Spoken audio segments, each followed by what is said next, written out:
In today's video, I'm going to teach you how to share a Quip document with external users.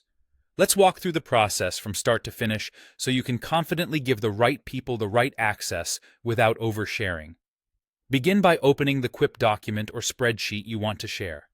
It's a good idea to quickly review the content and title to make sure it's ready for outside eyes. Once you're in the file, look to the top right corner and click the Share button. This opens the sharing panel where you'll control who can access the document and what they can do. Next, turn on the shareable link. This generates a unique link that you can distribute. Think of it as a key. Anyone who has the link can open the door, but what they can do inside depends on the permissions you set.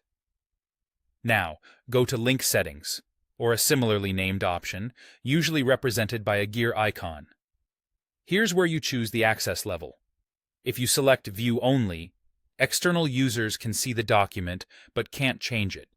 This is ideal for final reports, read-only references, or anything you don't want modified. If you choose View and Edit, external users can make edits. Use this when you're actively collaborating across organizations and need real-time input. If your workspace supports commenting separately, keep in mind that View Only typically restricts edits, but may still allow comments depending on your settings, so double-check what's enabled.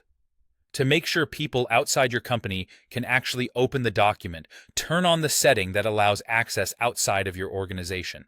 The wording might vary, but you're looking for an external access toggle. If you don't see this option, your admin might have restricted external sharing, so you may need to request permission. Finally, copy the link and send it to the external person using your preferred communication method. For sensitive content, consider sharing the link through a secure channel and briefly explaining the access level so recipients know whether they can edit or just view. Remember, anyone with that link can access the document based on the permission you selected, so share it only with people you trust. Before you wrap up, it's smart to test the link in a private or incognito window to confirm it behaves as expected. If you ever need to stop access, return to the Share panel and turn off the shareable link or adjust permissions. That way, you stay in control even after the link has been sent. And that's it. You've shared a Quip document with external users safely and effectively.